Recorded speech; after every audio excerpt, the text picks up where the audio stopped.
So we start with the next very important chapter, amalgamation of companies. One of the most important one, most interesting one. CA final में फिर से है, मतलब कुछ एक chapter है ना जो इंटर में भी है एंड फाइनल में भी है. इंटरनल रिकन्स्ट्रक्शन भी इनडायरेक्टली से फाइनल में है, मतलब वो साइड अपीयरेंस की तरह कभी कभी क्वेश्चन के साथ आ जाता है. ओके, हाँ. तो अमालगमेशन, हाँ, ये चैप्टर का कंप्लीट कोर्स से इंटर में नहीं है. We have certain portion of the syllabus in inter, there are certain exclusions कि ये चीज़ें आप सी फाइनल में पढ़ेंगे. हाँ, मतलब 80% है, 20% सी फाइनल, और C final has many other things except amalgamation. इस चैप्टर में we have to mainly focus on the requirements of accounting standard 14. तो अपने 2 AS हो चुके हैं, कौन कौन से? 3 और 13, कैश फ्लो एंड इन्वेस्टमेंट्स. और ये अकाउंटिंग स्टैंडर्ड 14 जो है अकाउंटिंग फॉर अमालगमेशंस, उससे गाइडेड है ना. अकाउंटिंग की बात तो बाद में करेंगे. First we need to understand what is amalgamation. That is amalgamation of companies. Now what is amalgamation? 2 or more than 2 companies, they combine their businesses. Okay, तो reasons business साथ में करने का, भाई 2 जने बिजनेस अलग अलग कर ही रहे थे. Why they combine their businesses? Why they want to do it together? Competition eliminate हो जाएगा. मान लो सेम बिजनेस में दोनों कॉम्पिटिटर्स हैं, अब मिल के काम करेंगे तो आपस का कंपटीशन ख़त्म, तो प्राइसिंग बेटर कर सकते हैं, तो कमाई बढ़ जाएगी. और है जी रिस्क, वही रिस्क डिवाइड हो जाएगी. रिस्क तो दोनों की थी, बिजनेस के रिस्क तो इसके भी हैं उसके भी है.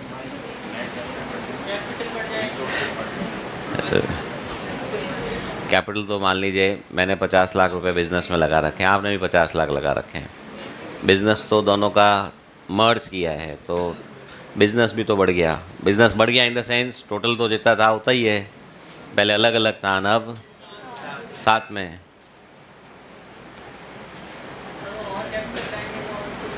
तो खुद के बिज़नेस में भी ला सकता हूँ, है जी. आपने इकोनॉमिक्स में पढ़ा होगा इकोनॉमीज़ ऑफ स्केल. अब दोनों के बिज़नेस जहाँ अलग अलग मैनेज हो रहे थे, अब एक साथ मैनेज होंगे तो कुछ एम्प्लॉयज़ की रिक्वायरमेंट कम होगी, प्रोडक्शन की कैपेसिटीज़ क्या हो जाएगी, बढ़ जाएगी, तो कहीं ना कहीं वो फ़ायदा आएगा.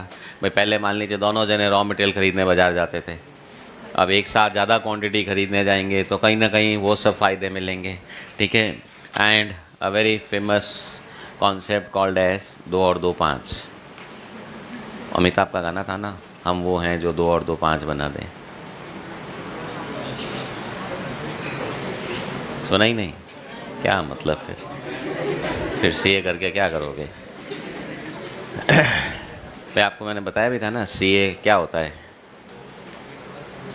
भाई एक बार क्वेश्चन पूछा गया 2 और 2 कितने होते हैं, तो 3 जने थे जवाब देने वाले. एक मैथ्स का था, एक साइंस वाला था और एक सीए था.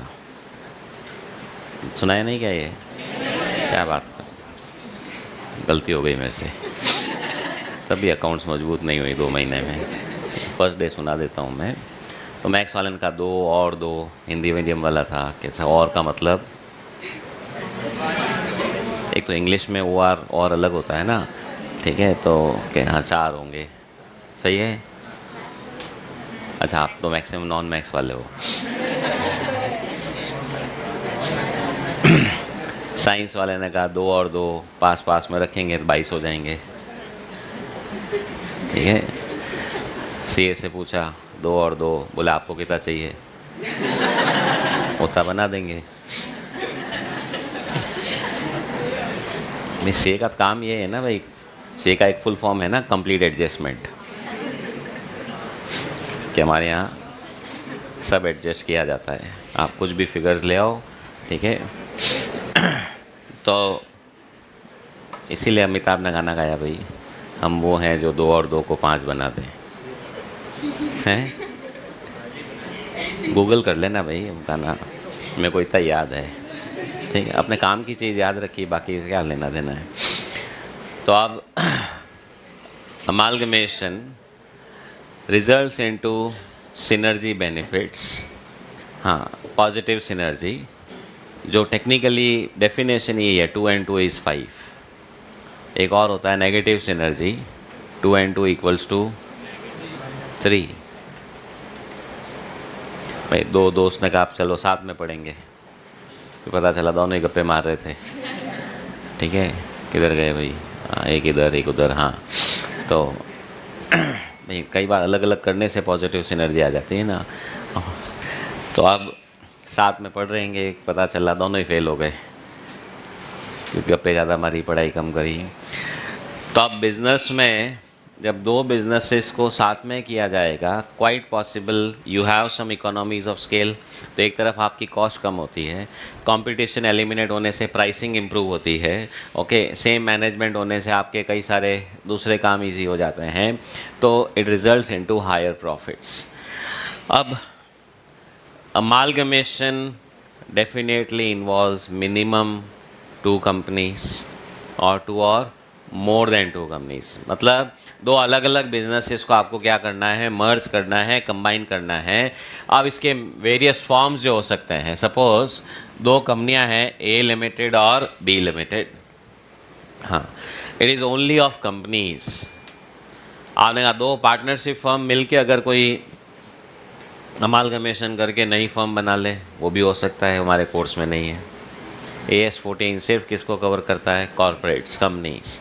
हाँ, अमालगमेशन ऑफ पार्टनरशिप फर्म हो सकता है फाउंडेशन में आ गया हो, तो पहले पुराने सिलेबस में इंटर में था, ठीक है। फिर 2 प्रोप्राइटर्स ने मिल के बिजनेस मर्ज कर लिया और पार्टनर बन गए, वो भी अमालगमेशन है, but not part of our syllabus.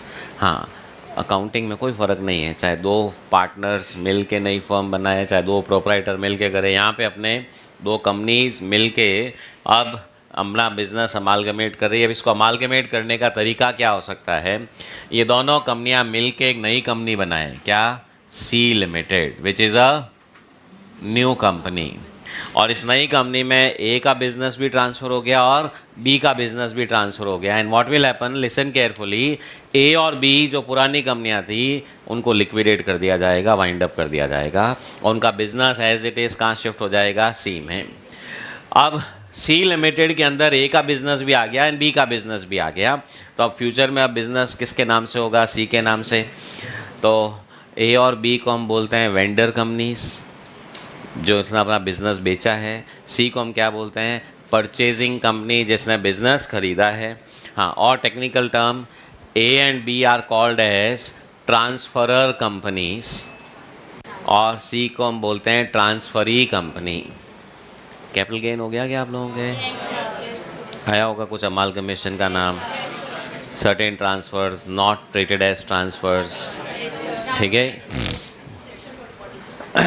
तो उसके अंदर ये भी आया होगा, अमालगमेटिंग कंपनी, अमालगमेटेड कंपनी, ठीक है। चलिए, बहुत बढ़िया। भूल जाना क्या पढ़ा था थोड़े दिनों तक, जब तक ये चैप्टर चले, क्यों हम इनकम टैक्स के हिसाब से नहीं चलते। कब है? चलो कल तक याद रख लेना बस। तो आप सुनिए, तो एक तरीका है, ए एंड बी दोनों ने अपना बिजनेस एक नई कंपनी बनाई, उसमें ट्रांसफ़र कर दिया। दूसरा तरीका है, ए और बी ने मिल के कहा कि एक नई कंपनी कौन बनाए, या तो ए का बिज़नेस बी में डाल दो या बी का बिज़नेस ए में डाल दो। मतलब नाउ मान लीजिए it is again A limited, B limited को ख़त्म कर दिया and it includes B limited. मतलब one of the existing company takes over another existing company or both the existing companies merge into a new company। हाँ, 2, 3, 4, 5 कुछ भी हो सकता है, रिज़ल्ट जो होगा वो एक ही बचना चाहिए। आपने कहा 5 कंपनियाँ थी, मर्ज होकर के एक छठी कंपनी बन गई तो भी चलेगा, या 5 में से 4 जो है वो एक के अंदर मर्ज हो गई तो भी चलेगा। तो अब अपना काम जो होगा वो 2 पार्ट में है। जिसने अपना बिज़नेस ट्रांसफ़र किया वेंडर कंपनी, उसकी अकाउंटिंग, जिसने बिज़नेस ख़रीदा, ठीक है, जिसमें बिज़नेस ट्रांसफ़र हुआ उसकी अकाउंटिंग, एंड 90% इम्पॉर्टेंस इज़ जिसने बिज़नेस ख़रीदा उसकी अकाउंटिंग, 10% वेटेज इज़ जिसने बिज़नेस बेचा उसकी accounting. Now before accounting we have certain other things to understand, that when I say business has been transferred, okay, तो अब थोड़ा सा एक इजी एग्जांपल से शुरू करते हैं। एक प्रोप्राइटर मिस्टर ए, दूसरा proprietor mister B, both of them decide कि चलो आगे चल के बिज़नेस साथ में करेंगे। तो अब हो सकता है दोनों मिलके क्या करें, एक पार्टनरशिप फर्म बना लें, उसमें ए अपना बिज़नेस ट्रांसफ़र कर दे, बी भी अपना बिज़नेस ट्रांसफ़र कर दे, और उस फर्म में ए और बी अब क्या हो जाएंगे, पार्टनर्स। हाँ, business means what, accounting definition में what you will call it as, what is business? मैंने अकाउंटिंग डेफिनेशन पूछा एकदम, एक बिज़नेस क्या होगा, अकाउंट्स वाले को बिज़नेस का मतलब क्या होता है?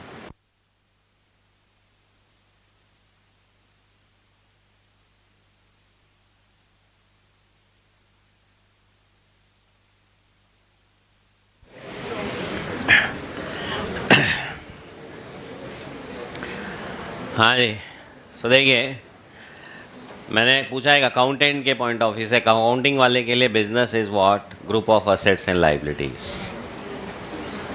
अगर कोई कहे अच्छा बिजनेस कहाँ है, तो वैसे दिखाएगा ये रही फैक्ट्री, ये रहा शोरूम, ये वो। अकाउंटेंट से पूछे दिखा तो भाई बुक्स कहाँ हैं, बुक्स में बिजनेस कहाँ है, कहेगा ये लो बैलेंस शीट, इसमें ये एसेट्स है, ये लाइबिलिटीज़ है। तो group of assets and liabilities is business. तो इफ़ आई से ए ने और बी ने मिल के अब एक नई फर्म बना करके अपने पर्सनल बिजनेसेस उसमें ट्रांसफ़र किए, मतलब क्या है, ए की जो पर्सनल बिजनेस की एसेट्स लाइबिलिटीज़ थी, बी की जो पर्सनल बिजनेस की एसेट लाइबिलिटीज़ थी, वो अब किस में ट्रांसफ़र हो जाएगी, फर्म के अंदर। बिजनेस वही है, ये नहीं कि आप शोरूम भी खाली करके मर्ज करना पड़ेगा, बीच की दीवार तोड़ के एक करना पड़ेगा, कोई पड़ोसी भी है तो उसको भी हटाना पड़ेगा, नहीं, अब हमारा अमालगमेशन हो गया तो हट बीच में से, ठीक है। तो फिज़िकली हो सकता है हर एसेट हर लाइबिलिटी वहीं की वहीं है, ओके, काम जैसा पहले चल रहा था वही चल रहा है, बस बाहर नेम प्लेट चेंज हो गई, ओके। और लीगली अब जो है ओनरशिप एक ही नाम से हो गई है, ओके। तो जैसे आप एक इंडिविजुअल एसेट भी बेचते हो तो पहले आपके नाम से थी, अब क्या होगा, किसी और के नाम से। यहाँ पे भी क्या होगा, वो बिज़नेस पहले मान लीजिए मिस्टर ए के नाम से था, अब मैसर्स ए बी के नाम से हो जाएगा। और कंपनी की बात करूँ, पहले वो बिज़नेस ए लिमिटेड के नाम से था, बी लिमिटेड के नाम से था, अब वो सी लिमिटेड के नाम से हो जाएगा। मतलब ए का बिज़नेस बी का बिज़नेस दोनों किस में ट्रांसफ़र हो जाएंगे, सी लिमिटेड में। बिज़नेस ट्रांसफ़र करने का मतलब मेरी बैलेंस शीट में जो एसेट्स लाइबिलिटीज़ है उसको यहाँ से क्या करना है, उसकी बुक्स में लिखना है। देखिए मैं अगेन कह रहा हूँ, फिज़िकली सब वहीं के वहीं हैं। बैलेंस शीट में आप लिखते हो डेटर्स 10 लाख, इसलिए ये थोड़ी एक जितने भी डेटर्स हैं उनको सबको गोडाउन में बंद करते हो 31 मार्च को, कि नहीं बैलेंस शीट में दिखाना है भाई, वो डेटर जहाँ है अपने घर पे ही है, ठीक है। तो क्या भाई बैलेंस शीट में हो सब आओ 31 मार्च को, ऑडिटर आएगा चेक करने कि भाई सब डेटर है कि नहीं है। तो अंडरस्टैंड, फिज़िकल एग्जिस्टेंस अलग चीज़ है, बैलेंस शीट प्रेजेंटेशन अलग चीज़ है। अब वो सब एसेट लाइबिलिटी जो इस बैलेंस शीट में थी वो आगे चल के क्या हो जाएगा, दूसरी बैलेंस शीट में। आपने मकान बेचा, पहले वो मकान आपकी बैलेंस शीट में था, अब आपकी बैलेंस शीट से हट के ख़रीदने वाले की बैलेंस शीट में जाएगा। फिज़िकली तो वहीं का वहीं है, ओके। आप क्या करोगे, सेल की एंट्री करोगे, सामने वाला ख़रीदने की एंट्री करेगा। तो इस चैप्टर में कुल मिला के बस यही है, बेचने वाला सेल की एंट्री करेगा, ख़रीदने वाला ख़रीदने की एंट्री करेगा, नथिंग न्यू, ठीक है। अब 2 कंपनियां हो गई, एक वेंडर और एक परचेज़र। हाँ, परचेज़र हमेशा सिर्फ एक होगा, वेंडर एक भी हो सकता है, एक से ज़्यादा भी हो सकता है। जैसे ये एग्जांपल कहूँ तो वेंडर कितने हो गए, 2। ये वाला एग्जांपल कहूँ तो वेंडर 1 है, कौन, बी, परचेज़र कौन है, ए। ओके, अब द वर्ड अमालगमेशन, ठीक है, S14 कहता है इज़ अ वाइड टर्म, ठीक है। आप नाम अमालगमेशन भी बोल सकते हो, फिर इसका एक नाम और है, इसको मर्जर भी कहा जा सकता है, और इसको कॉस्टिंग में भी चल ही रहा है अपना एब्जॉर्प्शन कॉस्टिंग, इसको एब्जॉर्प्शन भी कहा जा सकता है। कैसे? A and B have been amalgamated into C Limited. A and B have merged with C Limited. A and B are absorbed by C Limited. तो चाहे क्वेश्चन वर्ड amalgamation लिखे, चाहे merger लिखे, चाहे absorption लिखे, does not makes any difference. Okay. Now before I move to this chapter and the content and all that, एक basic सी चीज़ अपन समझते हैं, अपना काम तो अकाउंटिंग का है। अपने को तो ये आना चाहिए कि जिसने बिज़नेस बेचा उसकी बुक्स में क्या एंट्री करनी है, जिसने बिज़नेस ख़रीदा उसकी बुक्स में क्या एंट्री करनी है, ठीक है। तो वो आप सबको आती है।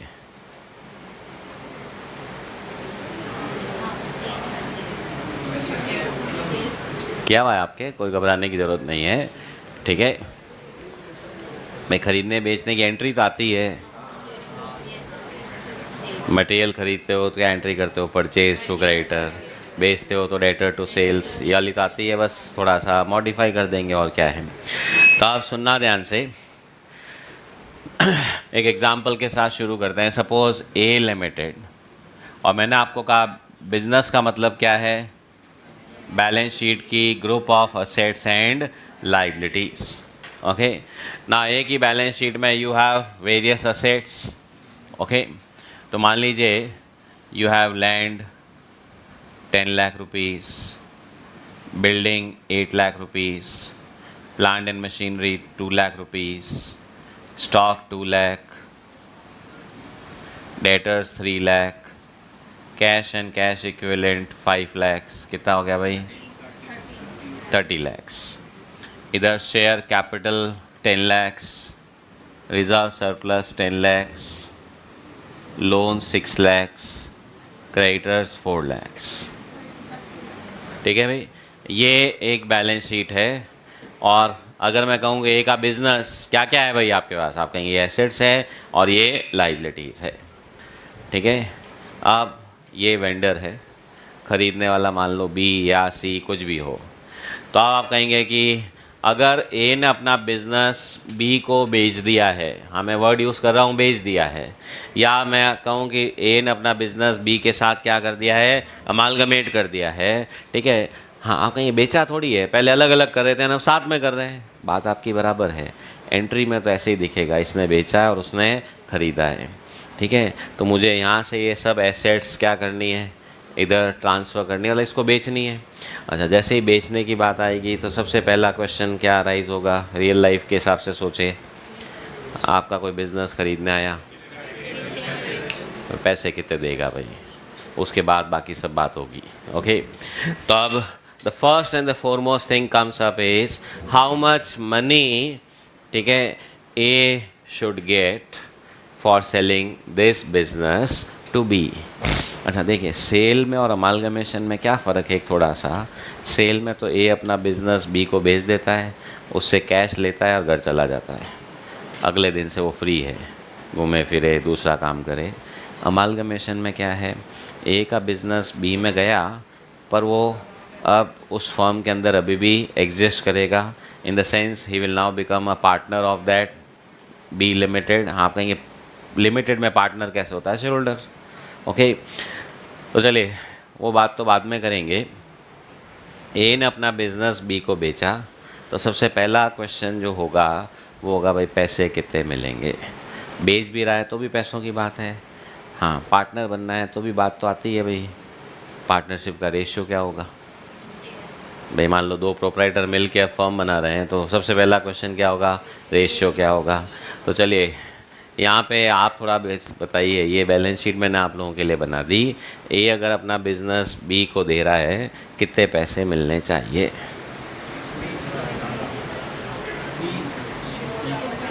₹20 लाख। रीज़न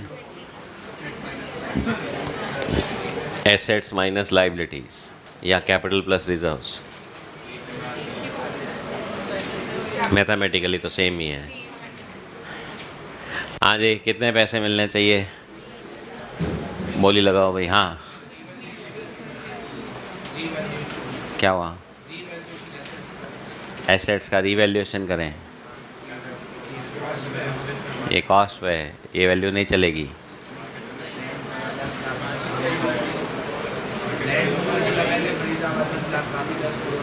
अच्छा, लैंड ये कह रहे हैं 10 करोड़ में लेने को तैयार हूँ, डिपेंडिंग ऑन कहाँ पर है। हाँ, 20 से ज़्यादा होना चाहिए। ओके, कम नहीं हो सकता।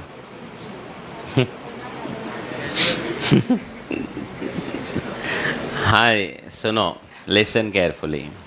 तो of course looking at this balance sheet, हाँ अच्छा, सामने वाला क्या खरीदेगा? अगर मैं कह रहा हूँ बिज़नेस खरीदने का मतलब क्या है, वो एसेट्स और लाइबिलिटीज़ जो इस बिज़नेस की है, वो कहेगा ये मुझे दे दो, आगे से बिज़नेस मैं कर लूँगा। हाँ, तो be very clear, be very logical. वो आपकी कैपिटल और रिजर्व्स नहीं खरीद रहा है, वो क्या खरीद रहा है? आपकी एसेट्स और लाइबिलिटीज़। ठीक है, तो जोड़ बाकी जो होगी वो एसेट्स और लाइबिलिटीज़ से होगी। भले आप सोच रहे हो आंसर तो सेम ही आएगा ना, 30 लाख की एसेट माइनस 10 लाख की लाइबिलिटी 20 लाख, और कैपिटल रिजर्व जोड़ूँ तो भी 20 लाख, पर दोनों फ़र्क है भाई, रास्ते अलग अलग है ना, भले आप कहेंगे पहुँचे तो सेम ही है। Okay, what you are purchasing, ठीक है, इज़ एसेट्स एंड लाइबिलिटीज़। तो आप जो जोड़ बाकी करेंगे वो किससे करेंगे? एसेट्स और लाइबिलिटीज़ से। ठीक है, अब है कि ये बैलेंस शीट में जो एसेट्स लाइबिलिटीज़ दे रखी है, जिन वैल्यूज़ पे दे रखी है, क्या उसी वैल्यू पे सामने वाला खरीदेगा, अपन बेचेंगे, या कुछ चेंज भी हो सकता है? हाँ, डेफिनेटली चेंज होगा।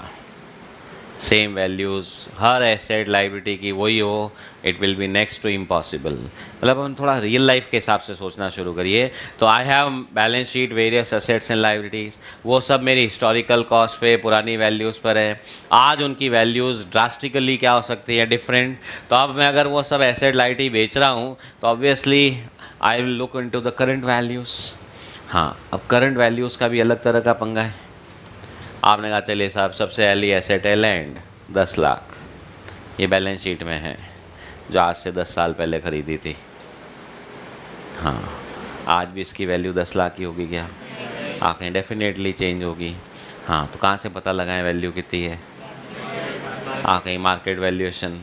अब मार्केट वैल्यूएशन कहाँ? स्टॉक एक्सचेंज में लिस्टेड होती है, पता रहती है।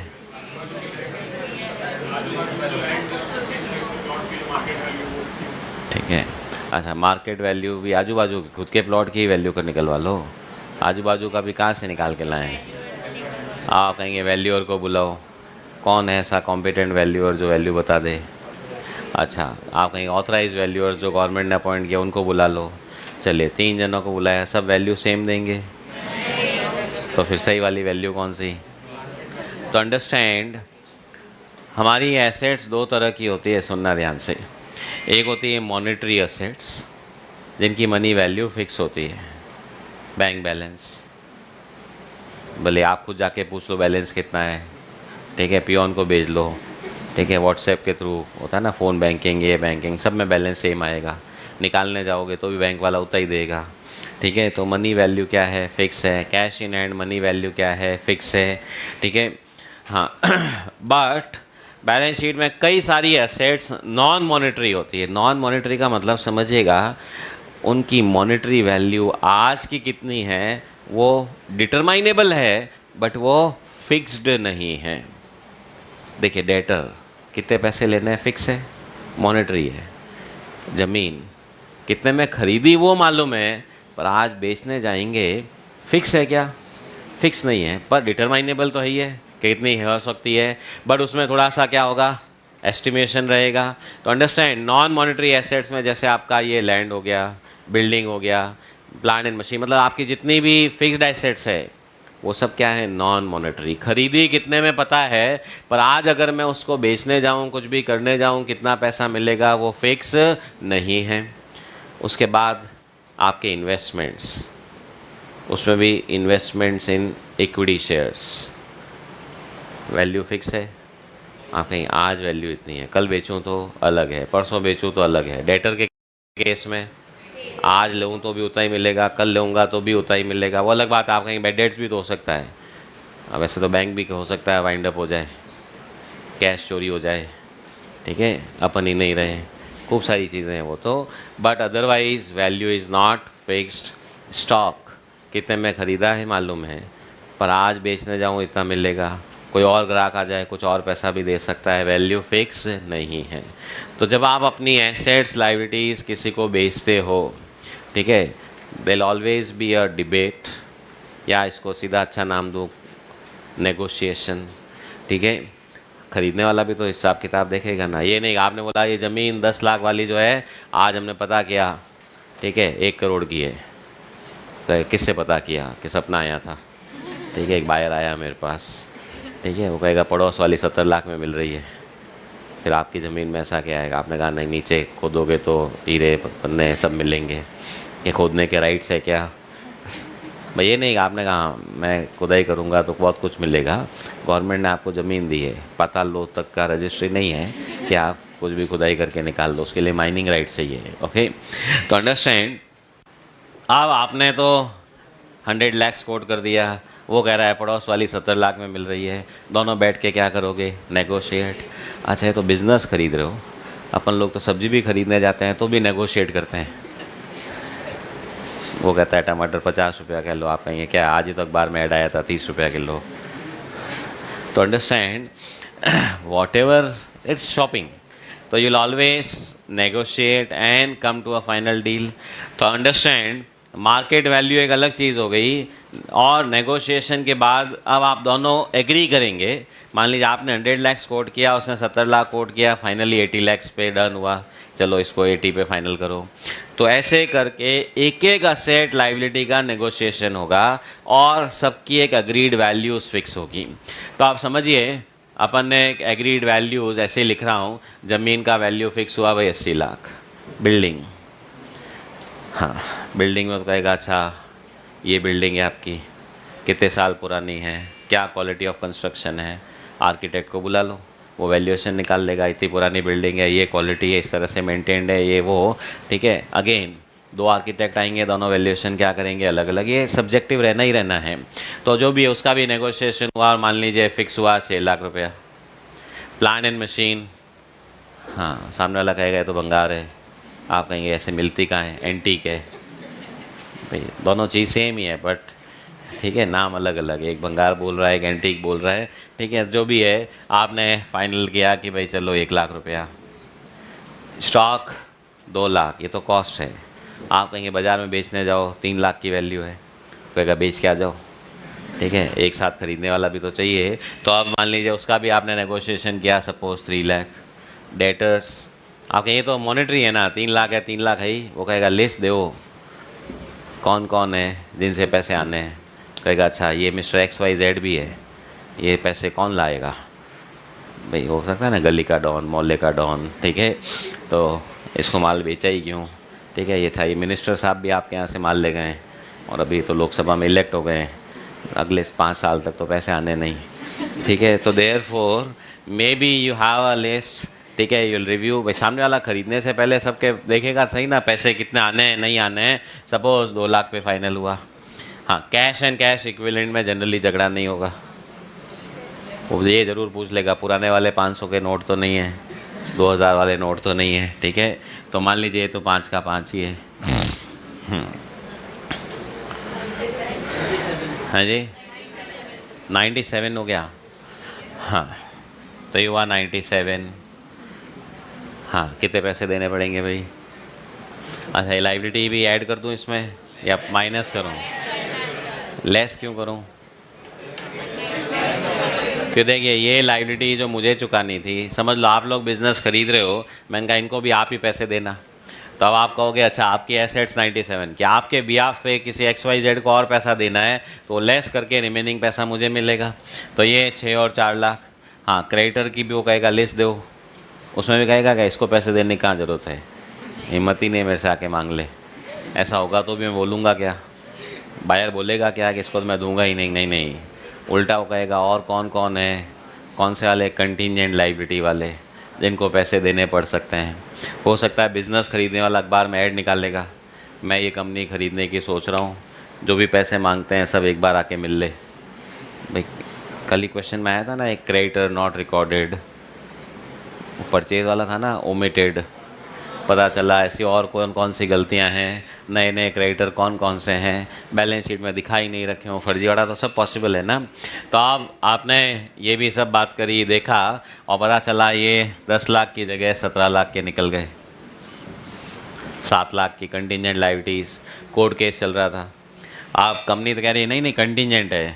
अरे भाई कंटिजेंट है, हमको तो लग रहा है लीगल ओपिनियन ली कि पैसे लगने के चांस पूरे हैं। तो this is how you deducted and you got it 80 lakhs। तो जहाँ बैलेंस शीट में कितना दिख रहा था 20 लाख, अब ये बिज़नेस, हाँ आपने और मैंने मतलब बायर सेलर ने बैठ के नेगोशिएट कर लिया और कितना फाइनल हुआ 80 लाख रुपए। एक चीज़ अभी तो इसमें रह गई, हाँ कुछ आवाज़ आई भाई, गुडविल। अगर आप अपना बिज़नेस मुझे बेच रहे हो तो आप कहोगे गुडविल के भी तो पैसे दो। हाँ, गुडविल का काम अभी तो आता है, गुडविल इज़ ठीक है ability to earn extra profits. तो सेलर कहेगा मेरा बिजनेस खरीदोगे तो एक्स्ट्रा फ़ायदा होगा, आप कहेंगे बैलेंस शीट में तो है ही नहीं। अब बैलेंस शीट में अगर गुडविल नहीं है तो इसका मतलब गुडविल है ही नहीं। हाँ, पिछले चैप्टर में सबकी बैलेंस शीट में थी तो भी नहीं थी, सेल्फ जनरेटेड। तो मान लीजिए गुडविल बुक्स में भले ही नहीं थी, आप हैं जी क्या हो गया बोलो, गुडविल ख़राब होती है बीच में बोलने से है जी। देखिए जी, 2 तरह की गुडविल होती है, एक पॉजिटिव गुडविल, एक negative goodwill. Negative goodwill is called as capital reserve, जो इस चैप्टर में आएगा। ठीक है, डेबिट में आया तो गुडविल, क्रेडिट में आया तो कैपिटल रिजर्व। कैपिटल रिजर्व का मतलब सामने वाले की bad will.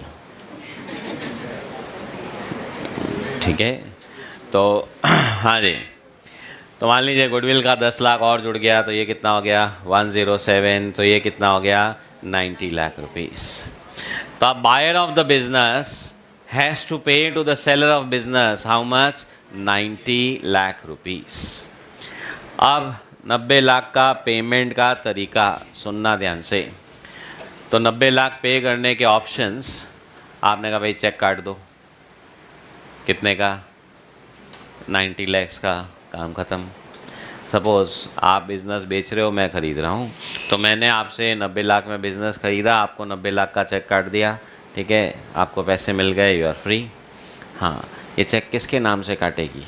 Suppose B limited business ख़रीद रही है तो ये 90 लाख का चेक ए लिमिटेड के नाम से काट के देगी, सुनना ध्यान से, या ए लिमिटेड के पीछे जो शेयर होल्डर्स हैं उनके नाम का काट के देगी। हाँ, आगे जिसको बेचा है, जिससे मतलब सॉरी ख़रीदा है, उसके नाम से ही काटना है। तो आप बी लिमिटेड ए लिमिटेड के नाम का चेक काट के दे देगी 80 लाख रुपए। तो ए की बैलेंस शीट में से ये सब गायब, उसकी जगह बैंक बैलेंस आ जाएगा कितना 90 लाख रुपया। अब ए लिमिटेड क्या करेगी, ये 90 लाख आ गए, फिर आगे कहेगी अब कुछ नहीं रहा, बिज़नेस बंद, क्या करना है, वाइंड अप। वाइंडिंग अप का मतलब ये जो 90 लाख रुपए आए हैं, ये बी लिमिटेड वापस अपने शेयर होल्डर्स के नाम के चेक काट देगी। लॉ में पढ़ा होगा ना, repayment of capital at the time of winding up. तो आप कहेंगे फिर शेयर होल्डर को 90 लाख रुपए मिलेंगे, जबकि लगाए हुए कितने थे 10 लाख रुपए। मान लीजिए 1 लाख शेयर हैं, तो हर एक शेयर का अब उनको कितना पैसा मिलेगा भाई 90 रुपए। तो मेरे पास 100 शेयर हैं तो 9,000 रुपये आ जाएंगे, सॉरी ठीक है, एंड सो ऑन। तो अब इस तरह से बी लिमिटेड को जो पैसा आएगा वो अपने शोल्डर्स में क्या करेगी, डिस्ट्रीब्यूट कर देगी। अब पहला तरीका है कैश दे दो, झगड़ा ख़त्म। दूसरा है बी लिमिटेड कहेगी 90 लाख रुपए हमारे पास देने को नहीं है, तो ए लिमिटेड कहेगी फिर आए काहे को ख़रीदने, पैसे नहीं है तो होता है ना भाई, फिर पैसे हैं पिक्चर देखो नहीं तो पोस्टर देखो, ठीक है। तो आप कहेंगे नहीं नहीं कैश नहीं है but we have in kind barter trade, कि ठीक है। अब बी लिमिटेड ए लिमिटेड को बोले कि हम आपको क्या करते हैं कुछ दूसरी एसेट्स दे देते हैं, और वो एसेट्स हो सकता है बी लिमिटेड कहेगी will give you equity shares, क्या हम आपको इक्विटी शेयर्स दे देंगे। तो आप लोग पूछोगे किसके दोगे, रिलायंस के दोगे, टीसीएस के दोगे, ठीक है। बी लिमिटेड कहेगी हमारे ही ले लो, चलिए जो भी है। अभी पहले अपन कहते हैं नहीं, उसने कहा रिलायंस के दे देंगे कि अपने पास खूब पड़े हैं, रिलायंस पावर, एक रिलायंस इंडस्ट्रीज़ भी एक रिलायंस पावर भी है ना ठीक है। हाँ आप चलो रिलायंस इंडस्ट्रीज़ के शेयर की फेस वैल्यू 10 रुपया है, इसकी आज लिस्टेड है तो मार्केट प्राइस जो चल रही है वो मान लीजिए 3,000 रुपये चल रही है, तो अब मुझे 90 लाख रुपए देना है। मैंने कहा कैश नहीं शेयर ले लो, तो कितने शेयर दूँ भाई, 90 लाख रुपए डिवाइडेड बाई 10 करके 9 लाख शेयर रिलायंस के दे दूँ, या 90 लाख डिवाइड बाई 3,000 रुपये करके, मतलब इशू अराइजेज 90 लाख को डिवाइड किससे करूं, फेस वैल्यू से या मार्केट वैल्यू से।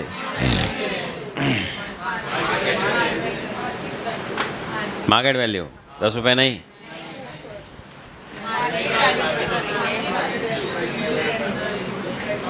हाँ जी। अब अगर मान लीजिए आप सेलर हो मैं बायर हूँ, आप बोले नहीं नहीं 10 से डिवाइड करो ना फेस वैल्यू, मैं कहूँगा जब बेचते वक्त फेस वैल्यू याद आई क्या, उस वक्त तो सबकी कौन सी वैल्यू याद आई, मार्केट वैल्यू। अब मैं भी पेमेंट करूँगा तो फेस वैल्यू नहीं, कौन सी होगी, मार्केट वैल्यू। अच्छा डिवाइड बाई 10 करने का मतलब आप कहोगे 9 लाख शेयर दे दो, मैं कहूँगा नहीं मैं 90 लाख कैश ही दूँगा, तो ये शेयर अगर मेरे पास पड़े हैं बाज़ार में बेचूँगा किस भाव में जाएंगे, 3,000। कुल मिला के हर चीज़, चाहे आप बेच रहे हो, चाहे ख़रीद रहे हो, चाहे पेमेंट कर रहे हो, सब एग्रीड वैल्यूएशंस पे, मार्केट प्राइस पे।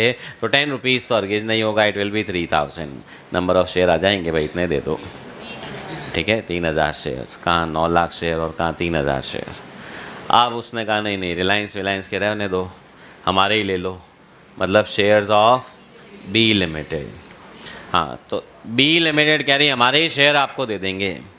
अब बी के खुद के ही शेयर हैं, अगेन फेस वैल्यू मान लीजिए 10 रुपया है, और बी के शेयर की मार्केट वैल्यू लिस्टेड है मान लो, उसके शेयर की वैल्यू सपोज़ ठीक है 60 रुपये चल रही है, तो क्या करें भाई 10 रुपये या 60 रुपये, अब तो करके ही है ना। अब तो आप कहोगे कोई बाज़ार से थोड़ी लेने जाना है, आपके पास ही तो है, छाप के ही तो देना है, कॉस्ट तो 10 पैसे ही नहीं आती, 10 रुपये ले लो ज़्यादा से ज़्यादा, या 60 रुपये, 60 या 10, आपने से 10 रुपीज़, नो वन 60 वाले, क्या हुआ कहाँ बिजी हो आप,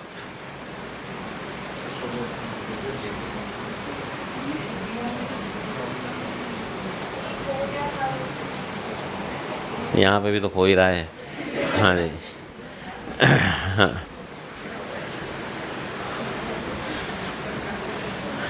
तो सुनिए, फेस वैल्यू का, बुक वैल्यू का इस चैप्टर में कोई यूज़ नहीं है, एक्सेप्ट जब एग्रीड वैल्यू नहीं दी हो तो आप कहेंगे बुक वैल्यू से काम चला लेंगे, बट अदरवाइज़ हर चीज़ जब आपने ख़रीदा एक एक चीज़ का वैल्यूएशन हुआ, तो अब आप पेमेंट भी करोगे ठीक है तो भी वैल्यूएशन होगा, तो it will not be 10 rupees, it will B 60 rupees. हाँ इसमें भी नेगोशिएशन हो सकता है, ए लिमिटेड कहेगा ठीक है बाज़ार भाव 60 है, ठीक है इतनी बल्क डील है, बल्क डील में तो डिस्काउंट होता ही है, आप 60 नहीं क्या करो 50 लगा दो, 55 लगा दो, 58 लगा दो, जो भी है। जैसे यहाँ पे भी तो था ना, 100 lakhs, 70 lakhs एग्री किया, तो यहाँ पे भी आप मान लीजिए आपने एग्री कर लिया, ओके 60 नहीं 50 लगाएंगे, तो अब आप क्या करोगे, 90 लाख डिवाइडेड बाई 50 करके नंबर ऑफ शेयर निकाल लोगे, 1,80,000 शेयर्स। तो अब बी लिमिटेड क्या करेगी, ए लिमिटेड को अपने 1,80,000 शेयर्स दे देगी। अब ए के पास ये शेयर्स आ गए, अब आप कहेंगे ए लिमिटेड क्या करेगी इनका, हाँ या तो इनको बेच के पैसा आएगा फिर शेयर होल्डर को पे करे, और नहीं तो ये शेयर्स एज इट इज़ क्या करे, शेयर होल्डर्स को पकड़ा दे। तो आप नहीं, वो कैसे होगा, कुछ नहीं, शेयर होल्डर के पास पहले कितने शेयर थे, 1 lakh shares of 10 each of A limited. अब ये तो कंपनी हो रही बंद, इसके बदले में उनको बी के 1,80,000 शेयर पकड़ा दिए जाएंगे। अच्छा, 1 लाख के बदले में 1,80,000 का मतलब मेरे पास अगर ए के 100 शेयर थे, मुझे बी के 180 शेयर मिल जाएंगे।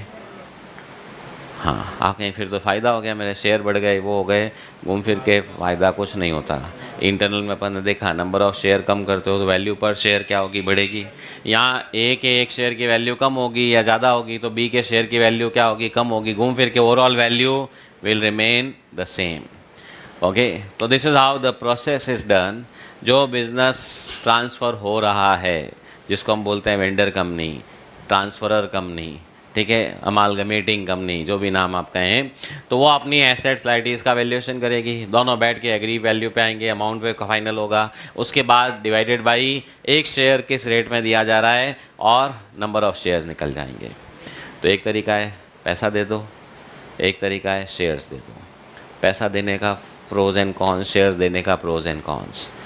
मैंने आपका बिज़नेस ख़रीदा, आपको पैसे दे दिए, आगे चल के आपकी पंचायती बंद, क्यों, अब मेरे पास वो आपका जो बिज़नेस है उसमें आपकी कोई ओनरशिप नहीं है, अब मेरे कंट्रोल में है।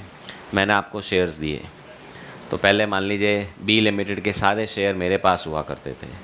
अब क्या हुआ, मैंने आपका बिज़नेस ख़रीदा, बी मेरी कंपनी में आया और आपको मैंने शेयर्स दिए, मतलब मैंने आपको क्या कर लिया, पार्टनर बना दिया। तो आगे चल के आपका भी क्या होगा, कुछ ना कुछ राइट रहेगा, रोल रहेगा, ठीक है, पंचायती चालू रहेगी। तो that is what is the difference between payment in cash versus shares. हाँ, और भी कॉम्बिनेशंस हो सकते हैं। आपने कहा शेयर्स नहीं, हम तो डिबेंचर देंगे, दे दो भाई। हाँ, पर डिवाइड तो हर एक में क्या होगा, अग्रीड वैल्यू।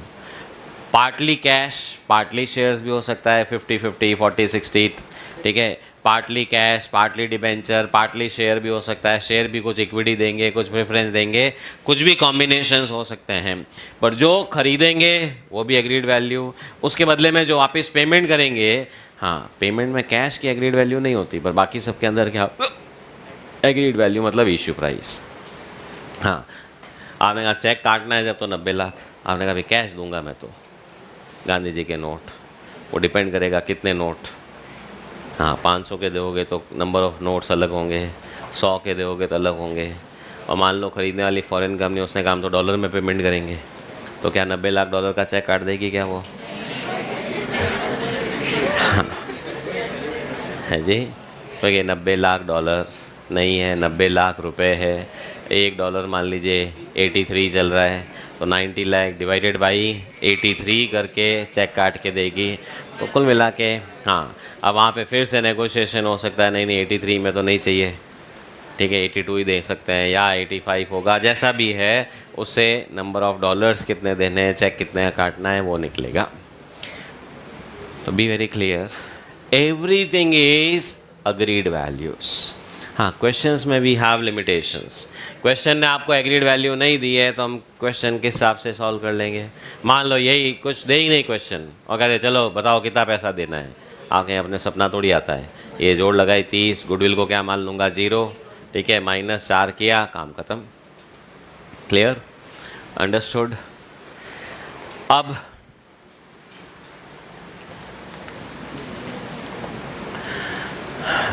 खरीदने वाली कंपनी ने बिज़नेस खरीदा, और मान लीजिए ये वाला था 90 लाख रुपए डिवाइडेड बाई 50 रुपया पर शेयर, 1,80,000 शेयर ले लो भाई।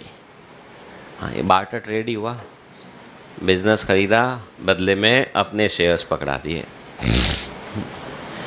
11-12 में वो एंट्री की होगी ना, मशीन खरीदी, वेंडर को शेयर्स दिए, एंट्री याद है भाई? क्या एंट्री थी?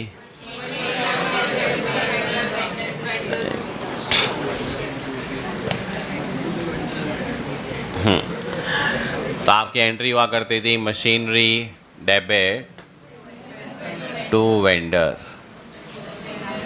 फिर एक और एंट्री कौन सी, vendor debit to equity share capital. Premium भी आ सकता था क्या? अगर प्रीमियम पे दिए हैं तो टू सिक्योरिटीज़ प्रीमियम। याद आ गया भाई? ये एंट्री सबके काम पड़ा हुआ है, कितने लोगों ने नहीं करी है 11th-12th में? यहाँ नहीं करी, करी हुई है भाई। आप हाथ ऐसे था ना, मेरे को लगा।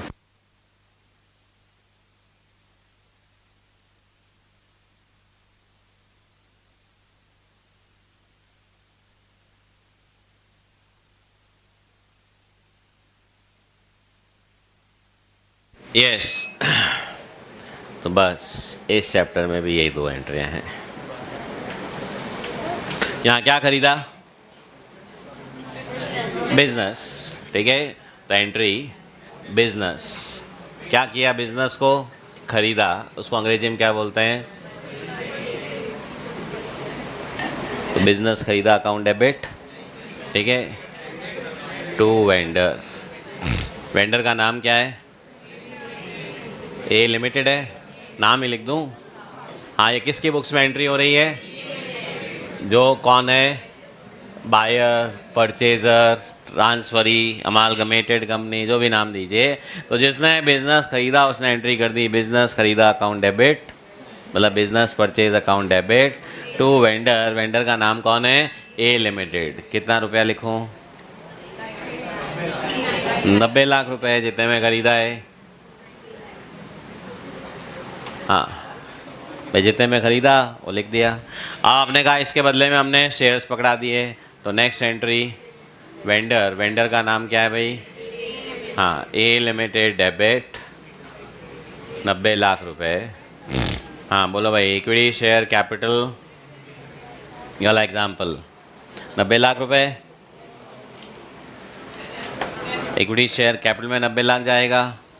हाँ, 50 रुपया इश्यू प्राइस है, फेस वैल्यू 10 रुपया थी, तो कैपिटल में 90 लाख नहीं,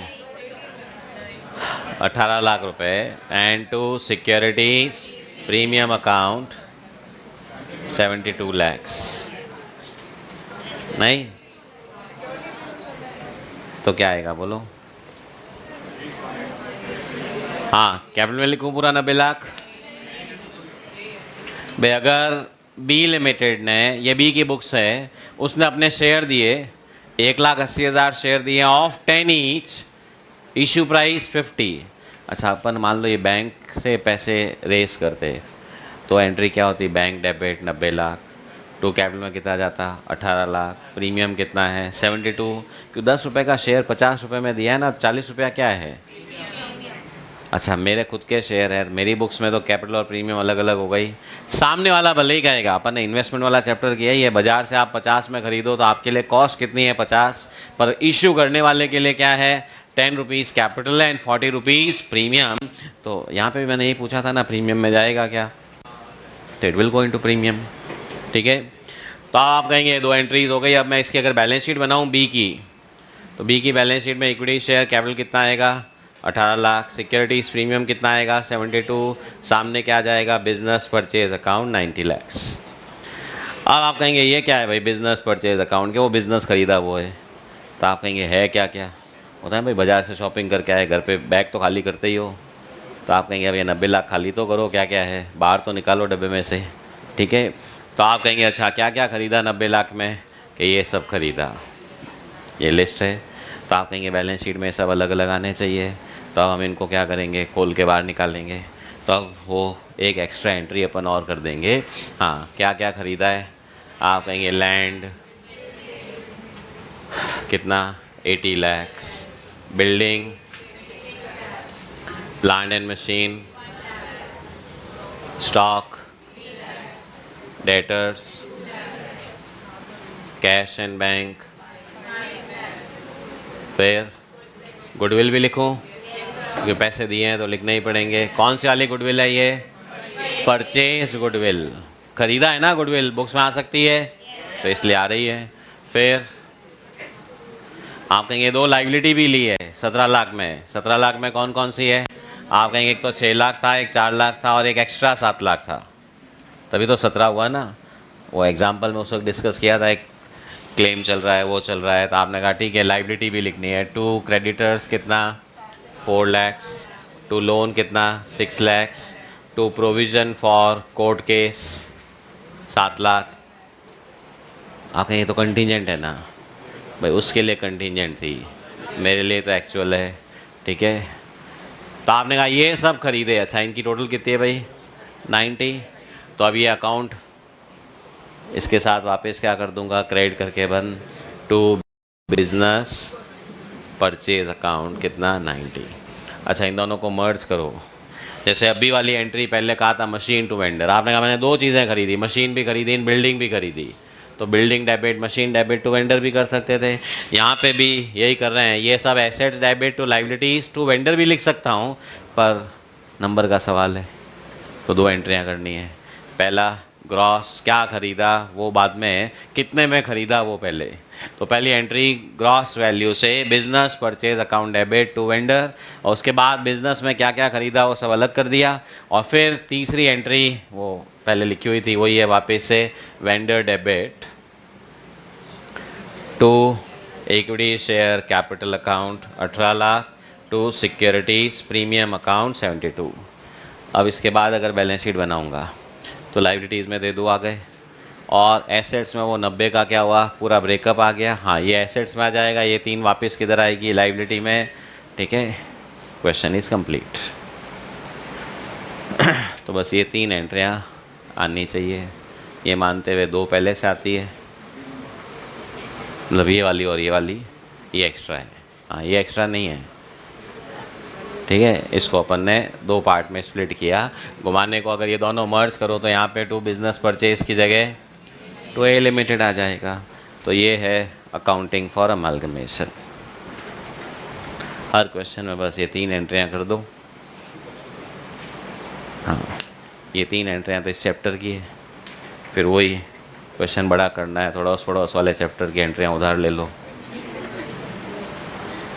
कि बी लिमिटेड ने कहा चलो बिज़नेस बढ़ाना है, fresh issue of shares. Internal में था ही ना, कई बार फ्रेश इश्यू आ रहा है, कभी ये भी एडजस्टमेंट कर लो वो भी कर लो, तो वो एक्स्ट्रा एंट्रीज, बट ब्रॉडली ये 3 एंट्रियाँ हैं। आई होप क्लियर अंडरस्टूड, आराम से हो जाएगी। चलिए अब before we move into the accounting part and all that, there are many complications involved.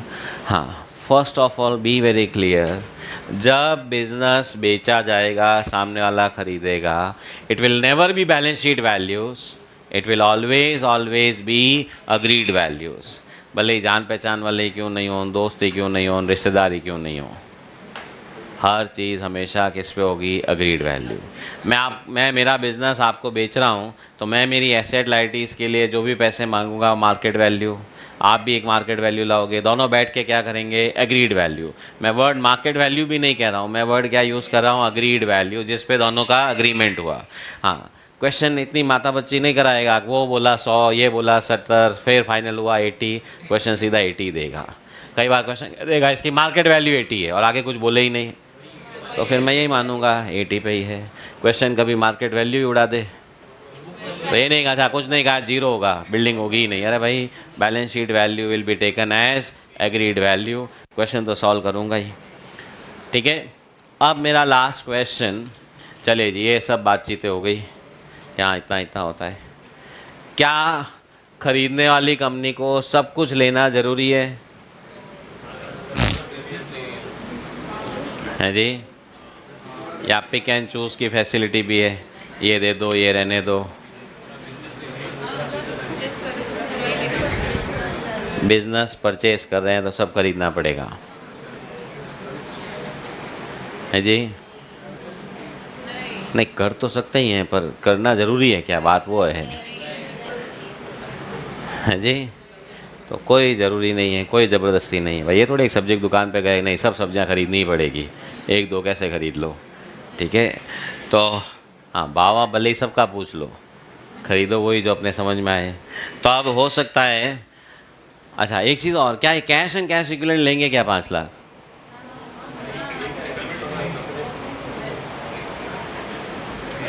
भाई ये लेके क्या करना है, फिर वापस देने पड़ेंगे। अच्छा वापस शेयर दे रहा है इसलिए ले लो, और मान लो रोकड़ देना हो वापस 90 लाख, उसने कहा नहीं आप टू शेयर्स नहीं टू बैंक, तो फिर ये 5 लाख लोन फिर वापस 90 लाख दूँ, है जी?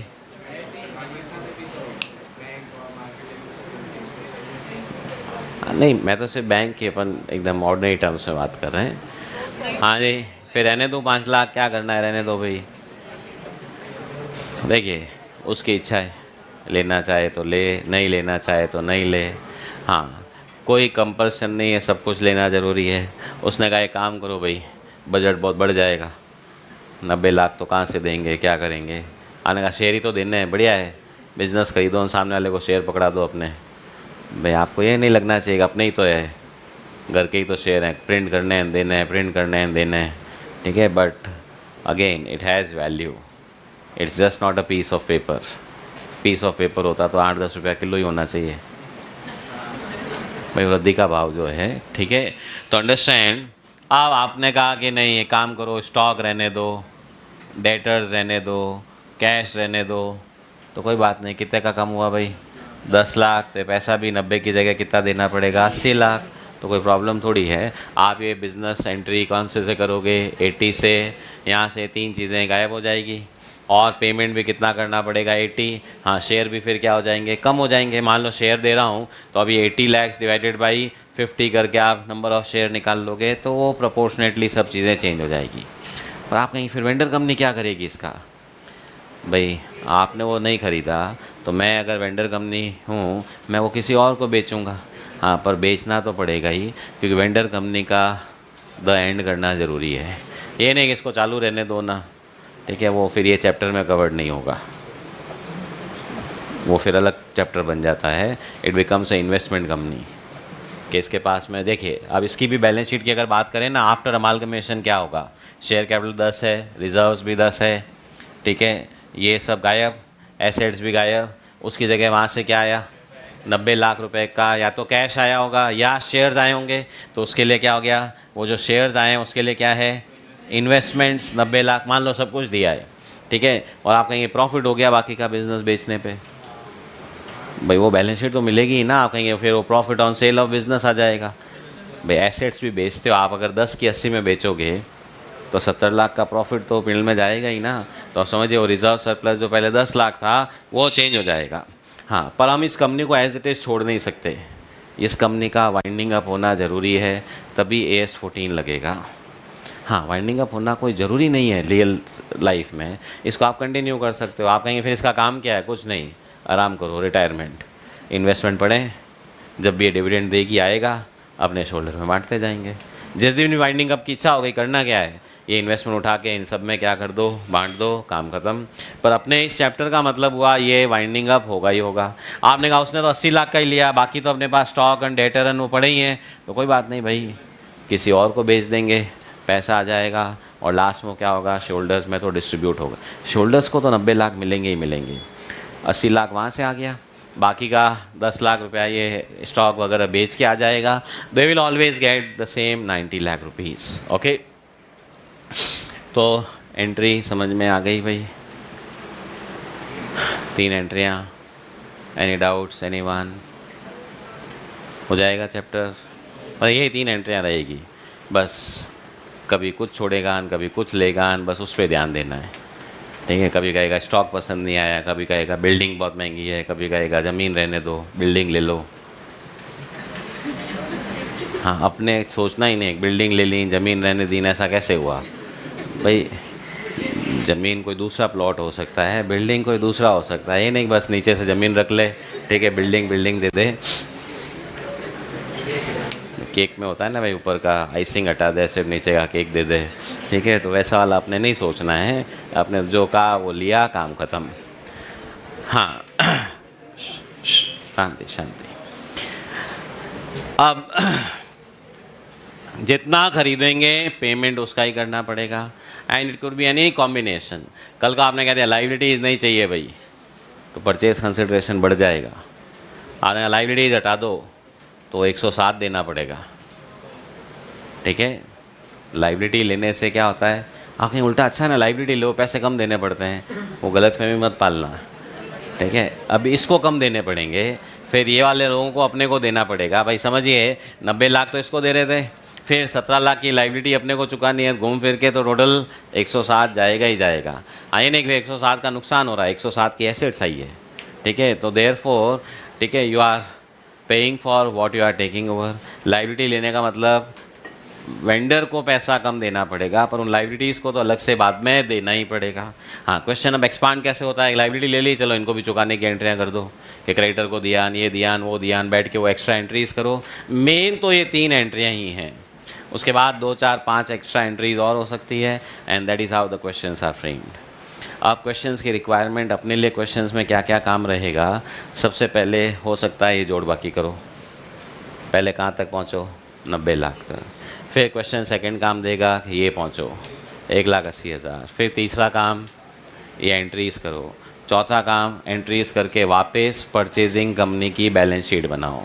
उसका प्रोसेस वही जो पिछले चैप्टर में था। क्वेश्चन में पहले से बी की एक बैलेंस शीट दी हुई होगी, कौन सी, बिफोर अमालगमेशन। फिर आपने 5 एंट्रियाँ, 3 एंट्रियाँ जितनी भी की, उसका इफेक्ट देते हुए क्या करनी है, नई बैलेंस शीट बनानी है। ये हुआ एक तरफ का काम। फिर आता है दूसरी तरफ ए लिमिटेड, जिसने बिज़नेस बेचा, उसकी बुक्स में बिज़नेस बेचने की एंट्री करनी है। फिर ये जो पैसा मतलब चाहे शेयर्स आए, चाहे बैंक आया, चाहे कुछ भी आया, वो शेयरहोल्डर में बांटने की एंट्री करनी है। आपके पार्टनरशिप में क्या क्या पड़ा हुआ है,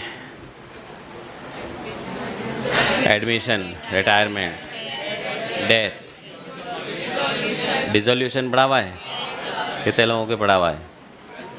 ओह हाँ, मतलब कहीं मैंने वो नहीं, नर्सरी में ऑब्वियसली नहीं पढ़ा होगा, ठीक है, 10 से पहले भी नहीं पढ़ा होगा, ठीक है। तो डिसोल्यूशन में क्या करते थे, रियलाइजेशन अकाउंट बनाते थे, याद आ गया, वही है। वेंडर कंपनी में रियलाइजेशन बनाना है, एसेट लाइबिलिटीज ट्रांसफ़र करनी है, पैसा आएगा। हाँ, पार्टनरशिप में मेहनत ज़्यादा थी, यहाँ मेहनत नहीं के बराबर है। पार्टनरशिप में तो कोई एसेट कोई ले जा रहा है, कोई कितने में बेच रहे हो, एक एक का ध्यान रखो। यहाँ तो 90 लाख ब्लॉक डील एक साथ में, ठीक है, 90 लाख आया, रियलाइजेशन क्लोज, शोल्डर को पेमेंट हुआ। हाँ, पार्टनरशिप में पार्टनर्स के पेमेंट में माता बची थी। मान लीजिए 3 पार्टनर थे तो अरे क्या हो गया, अभी डिस्कस नहीं करना है क्या करते थे, ठीक है। क्लास ख़त्म होने के बाद you have 15 minutes to discuss lunch break में, ठीक है, कि चुपचाप तो कोई खाना खाता नहीं है, नीचे तक आवाज़ आती है। हाँ, तो अब पार्टनरशिप में तो क्या था, 3 पार्टनर थे तो 3 कॉलम वाले खाते बनाने पड़ते थे, किसको क्या दिया वो भी हिसाब रखना पड़ता था। यहाँ पे आपके 100 इक्विटी शेयरहोल्डर हैं तो 100 कॉलम नहीं बनाने हैं, एक ही कॉलम इक्विटी शेयर कैपिटल, किसको क्या दिया वो मेरे कोर्स का पार्ट नहीं है। रियल लाइफ में तो होगा ही, जैसे मैंने कहा 1 लाख के बदले में 1,80,000 शेयर मिल रहे हैं, तो जिसके पास 100 शेयर हैं उसको 180 मिलेंगे, जिसके पास 10,000 शेयर हैं उसको 18,000 मिलेंगे, जिसके पास 10 है उसको 18 मिलेंगे, एंड सो ऑन। वो रियल लाइफ का मैटर है, पर क्वेश्चन में तो अपने को एक एक शेयरहोल्डर का हिसाब करना नहीं है, अपने को तो बस ये पेमेंट किया, काम ख़त्म। तो vendor company same dissolution of partnership, easier version, and that is why I said exam के हिसाब से उसका इंपॉर्टेंस 10% है। Purchasing companies 90%। रीज़न ये 90 लाख निकाल लो, 1,80,000 शेयर निकाल लो, ये एंट्रीज करो, फिर वापस से बैलेंस शीट बनाओ, so many things are there. Question कैसे भी आ सकते हैं। 5 नंबर का क्वेश्चन सिर्फ यहाँ तक करके आ जाओ,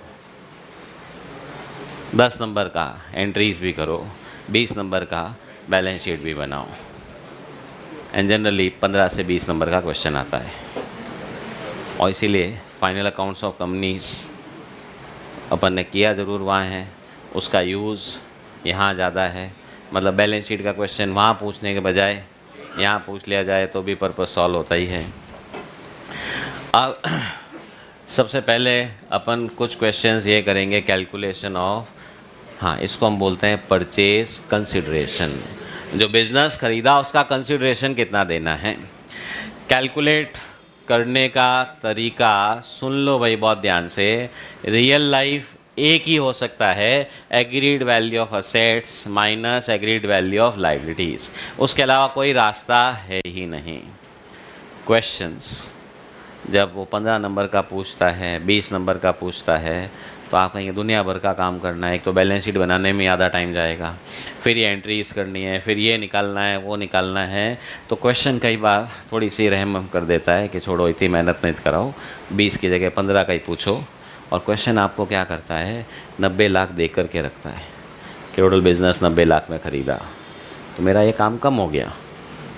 हाँ, फिर कहेगा एक शेयर 50 में देना है, बस इतना सा काम करना है, 90 लाख डिवाइड बाई 50, 1,80,000। कोई और रहम दिल वाला आ जाए एग्जामिनर कि क्या ये सब काम करवाना, सीधा दे देता है 1,80,000 शेयर देने हैं। वहाँ आप ये नहीं कैसे हो गया यूँ, मेरे से पूछा ही नहीं। ठीक है, क्वेश्चन ने कह दिया 1,80,000 शेयर, काम ख़त्म। ठीक है, अपना आराम हुआ, फिर वो क्वेश्चन वहाँ फंसाएगा, आप ये एंट्री करके बताओ। ठीक है, सो देयरफॉर क्वेश्चंस में परचेज कंसिडरेशन या तो आपको सीधा दे देगा 1,80,000 शेयर देने, which is the easiest one. थोड़ा सा मेहनत, 90 लाख रुपया देगा, डिवाइड बाई 50 अपने को करना है, 1,80,000 अपने को निकालना है। हाँ, 1,80,000 निकालने ही पड़ेंगे, क्योंकि उसके बिना ये वाली एंट्री होने वाली नहीं है। वो जो थी ना अपनी पहले, टू बैंक नहीं था, to equity share capital and securities premium, तो वो जो 18 लाख और 72 लाख का अमाउंट है वो तभी आएगा जब आप 1,80,000 शेयर तक पहुंचोगे। इस 90 लाख से ये 2 एंट्रियाँ हो जाएगी, तीसरी नहीं होगी। ओके, और एक है नहीं, कराओ पूरी मेहनत, तो पहले जोड़ बाकी करो, 90 तक पहुंचो, फिर जा कर के ये करो। हाँ, इसमें भी और ट्विस्ट, हाँ कहीं 50 रुपये का क्या है इश्यू प्राइस, ये कहाँ से मिलेगी, क्वेश्चन में से ही मिलेगी। क्वेश्चन कहेगा ये भी आप ढूंढ के बताओ, आपने ढूंढना क्या, क्वेश्चन पढ़ेंगे वहीं से मिलेगी। ये तो है नहीं कि भाई हिंट उसका दूसरे पेपर में होगा, पहले वाले पेपर में होगा। हाँ, बट सुनिए ध्यान से, क्वेश्चन आपको, हाँ जो 100% मेहनत वाला काम है, कहेगा 50 रुपये का भाव भी आप ही तय करो, मतलब वो आप निकालो। आपने हम कैसे निकालेंगे कि परचेजिंग कंपनी का एक शेयर किस रेट पे देना चाहिए, वो सुन लो अब ध्यान से, कैसे निकाल सकते हैं अपन। हाँ, ये कौन सी कंपनी है, मतलब कौन है वेंडर। ठीक है, परचेजिंग कंपनी कौन है, बी लिमिटेड। अच्छा, ए लिमिटेड की ये वाली बैलेंस शीट आपके सामने है, ये सब एग्रीड वैल्यूज़ आपके सामने हैं। तो आप मुझे ये बताइए आज की तारीख में ए लिमिटेड के एक शेयर की रियल वैल्यू कितनी है, मार्केट वैल्यू कह दूँ, रियल वैल्यू कह दूँ, वो कितनी होगी, 10 रुपया, 20 रुपया, 30, 50, 100 है जी। मतलब मान लीजिए आप इस ए लिमिटेड के शेयर होल्डर हो, इस चैप्टर को भूल जाओ, और आपको ये कंपनी का शेयर बेचना है, मुझे ख़रीदना है, तो आप अपना एक शेयर मुझे कितने में देने को तैयार होंगे, 20 रुपये। कैसे, 20 लाख का है, 10 लाख की तो है। अच्छा, रिजर्व्स भी आपके हैं, तो आप कहेंगे इसके भी पैसे दे दो, 20 लाख रुपए डिवाइडेड बाई 1 लाख, 20 रुपये में एक शेयर बेचने को तैयार है। चलिए, तो मैं आप लोगों से आपके 1 लाख शेयर 20 रुपये के हिसाब से 20 लाख में ख़रीद लूँ, बेच देंगे आप लोग। ठीक है, जब ये वाली 90 लाख की एसेट्स लाइबिलिटीज़ है, या 90 रुपये में बेचोगे एक शेयर, सोच के बताओ भाई। आप लोग 20 में तैयार हो, मान लीजिए आपके पास सबके पास 100, 200, 500 शेयर करके आप सबके पास 1 लाख शेयर हैं, मैं सबको कहता हूँ हाँ सब दे दो भाई 20 रुपये में। ठीक है, चलो 25,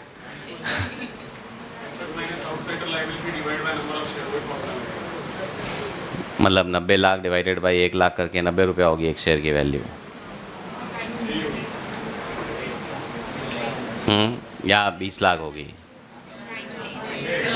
अंडरस्टैंड, ये 20 रुपया जो आप बोल रहे हो ना, इसको बोला जाता है book value of a share, कि बुक्स में इसकी वैल्यू 20 रुपया ही है, पर अब पता चला कि एसेट्स की रियल वैल्यू तो बहुत ज़्यादा है, तो मार्केट वैल्यू बुक से नहीं चलती है, मार्केट वैल्यू रियल वैल्यू उसको देखती है। तो पता चला कि रियल वैल्यू तो इस कंपनी की कितनी है, 90 लाख। भाई ऐसे समझो, अगर आज मैं इस कंपनी को वाइंड अप कर दूँ वाइंड अप कर दूं तो एसेट्स बेच के लाइबिलिटी का पेमेंट करके 20 लाख बचेंगे या 90 लाख बचेंगे? 90 लाख बचेंगे। तो हर एक को पता है। तो अब वो शोल्डर कहेगा ये कंपनी आज बंद हो जाए तो एसेट्स से वो बेचने से 107 आएंगे, लाइबिलिटी के 17 देने पड़ेंगे, 90 lakh divided by 1 lakh share, एक शेयर की वैल्यू कितनी हो गई? 90 रुपीज़। तो वेंडर कंपनी का एक शेयर 90 रुपये की वर्थ का है। ठीक है, तो इसका मतलब मैं 90 रुपये की वैल्यू निकाल सकता हूँ। कैसे? Agreed value of assets minus liabilities divided by number of share. ये एक शेयर किसका निकाला मैंने? वेंडर कंपनी का 90 रुपये की वैल्यू का है। सेम यही मेहनत मैं हर कंपनी के लिए कर सकता हूँ। किसी भी कंपनी की वैल्यू निकालनी हो, एक शेयर की आज कितनी है, आप कहीं बताओ भाई एसेट्स लाइबिलिटीज़ की आज की वैल्यू क्या है, divided by number of shares. तो अब मान लो क्वेश्चन आपको कह दे ये 50 रुपये बी लिमिटेड जो परचेजिंग कंपनी है उसकी वैल्यू आप निकालो। हाँ, तो अब मेरे लिए डबल मेहनत हो गई।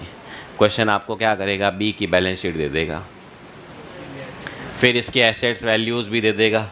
तो मैं बैठ के वो भी जोड़ बाकी करूँगा। हाँ, बी कोई अपना बिजनेस नहीं बेच रहा है, कुछ नहीं हो रहा है, बी के एक शेयर की वैल्यू मुझे चाहिए। तो मैंने बी की एसेट्स की टोटल लगाई, लाइबिलिटीज़ माइनस करी, divided by number of share करके 50 रुपये निकाले। बी की एक शेयर की आज वैल्यू कितनी है? 50 रुपये।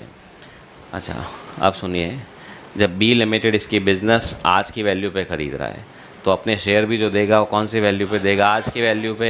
ठीक है, अच्छा, बी के शेयर की भी मार्केट प्राइस वही 10 रुपये 20 रुपये नहीं चल रही होगी, कितनी होगी? 50। तो अब सबसे मेहनत वाला काम क्या हुआ? पहले ये जोड़ बाकी करी, 90 पे पहुंचा। फिर बी के लिए भी यही मेहनत करके एक शेयर की वैल्यू निकाली 50 रुपये, और फिर 90 लाख डिवाइडेड बाई 50 करके 1,80,000 शेयर पे आया। ये हो गया 100% एफर्ट वाला क्वेश्चन। सारा काम आप करो, आधा काम कम कर दिया कि एक शेयर की वैल्यू 50 रुपये दे दी, तो मुझे सिर्फ एसेट माइनस लाइबिलिटी किसकी करनी है? वेंडर कंपनी की। बिल्कुल ही काम थोड़ा और कम कर दिया, 90 लाख की जोड़ भी दे दी, 50 रुपये भी दे दिया। मुझे सिर्फ कैलकुलेटर पे डिवाइड करके 180 निकालना है, और कुछ ही काम नहीं दिया, 180 शेयर ही दे दिए। हाँ, अब समझिए, 1,80,000 शेयर दे दिए मुझे क्वेश्चन में, डज नॉट मीन्स, ठीक है, कि बैकग्राउंड कैलकुलेशन कुछ हुई नहीं थी। ये समझ लो वो कैलकुलेशन फाउंडेशन वालों ने कर ली थी, अपने को सीधा रेडीमेड दे दिया कि भाई 1,80,000। भाई रेस्टोरेंट में फूड ऑर्डर करते हो ये नहीं कि वो बना बनाया ही था। हाँ, हो तो आप ले वही नहीं, कहते बस 3 दिन पहले ही बनाया था। ठीक है, ठीक है, तो समझिए बैकग्राउंड में तो सब कैलकुलेशन हुई थी। अब आपको सबसे ईजीएस्ट फॉर्म 1,80,000, उससे थोड़ी मेहनत 90 लाख और 50 रुपये दे दे जिससे आप निकालो, उससे थोड़ी और मेहनत 90 लाख भी आप निकालो, 50 रुपये दिए हुए हैं, और पूरी मेहनत 90 लाख भी आप निकालो, 50 रुपये की रेट भी आप निकालो। क्लियर? अंडरस्टूड? तो क्वेश्चन में परचेज कंसिडरेशन की कैलकुलेशन के कई सारे फॉर्मेट आपको मिल सकते हैं। हाँ, अपने तो भगवान से प्रार्थना करो कौन सा वाला मिलना चाहिए। हाँ, सीधा 180 कि बस ये आ जाए, काम ख़त्म। और नहीं तो ज़्यादा से ज़्यादा 90 लाख दे दे, 50 रुपया दे दे, हम निकाल लेंगे। ठीक है, और लास्ट में तो फिर ऊपर वाले की इच्छा हो गई तो पता चला सब आ गया। आप सुनो, अभी रुको।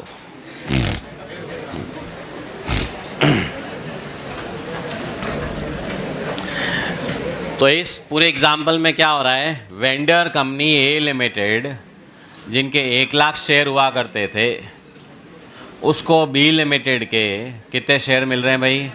1,80,000 शेयर मिल रहे हैं। यानी कि शेयर होल्डर को 1 लाख के बदले में 1,80,000 शेयर मिल रहे हैं। आगे मज़ा आ गया। शेयर होल्डर को 1 लाख शेयर हुआ करते थे, 180 मिल गए। वो पिछले चैप्टर में खूब बार मज़े करवाए कि लो 1 के 10 शेयर, पता चला हैं वहीं के वहीं। होता है ना भाई। आपको बोला चलो आपके जूतों के बदले में 2 जोड़ी जूते देंगे बच्चों वाले। ठीक है भाई, 8 नंबर की जगह 4-4 नंबर के 2 ले लो। ठीक है जी। सो आप सुनो भाई। हाँ, तो इसका मतलब आई कैन से एक एक्सचेंज रेशियो बोल सकता हूँ। क्या हुआ? हर 100 शेयर ऑफ वेंडर कंपनी के बदले में परचेजिंग कंपनी के 180 शेयर्स दिए जाएंगे। हाँ, ये भी कह सकता हूँ 10 के बदले में 18, 1 के बदले में 1.8। रेशियो तो कैसे ही बोलो ना। ठीक है, 200 के बदले में 360। अब सपोज़ मेरे पास वेंडर कंपनी के 100 शेयर थे। हाँ, वेंडर कंपनी के एक शेयर की मार्केट वैल्यू 90, यहाँ मार्केट वैल्यू वर्ड यूज़ कर रहा हूँ, ये समझ लो जितनी रियल वैल्यू है वही क्या होगी, मार्केट में भी भाव होंगे। तो एक शेयर 90 रुपये का था, तो 100 शेयर कितने के हुए, 9000 के। अब ये कंपनी ख़त्म, ये शेयर भी ख़त्म, इसकी जगह मुझे 180 शेयर मिल गए। आपने कहा बहुत बढ़िया, तो इसके शेयर की वैल्यू 50 ही है, तो 50 है तो घूम फिर के वैल्यू वही रहेगी। अगर ये हो जाए ना, हाँ मेरे जो लाख रुपए के शेयर थे अब वो नई कंपनी के शेयर 2 लाख के मिल गए, वैसा हो ही नहीं सकता। आंखें क्यों नहीं हो सकता, सामने वाला दिलदार हो, नहीं ले जाओ 1,80,000 क्या तो 3,60,000 ले जाओ, ठीक है। तो बी के भी तो पुराने शेयर होल्डर है, कहेंगे कि लुटाने के लिए हमें भी ले क्या, नहीं करना भाई। देखिए अमालगमेशन में अगर आप ज़्यादा पैसा दे रहे हो तो परचेजिंग कंपनी के पुराने शोल्डर मना कर देंगे, कम पैसा दे रहे हो तो वेंडर कंपनी के शोल्डर मना कर देंगे। कहीं ना कहीं तो नेगोशिएशन तो एग्रीड वैल्यू पे ही होगा। हाँ, तो आप समझिए this will always remain same. अब ये 1,80,000 देने का एक लास्ट तरीका, क्वेश्चन कहेगा नहीं नहीं इतना भी ईजी नहीं करना है, सीधा 1,80,000 दे दें। क्वेश्चन कहेगा वेंडर कंपनी के 10 शेयर के बदले में परचेजिंग कंपनी के 18 शेयर दिए जाएंगे।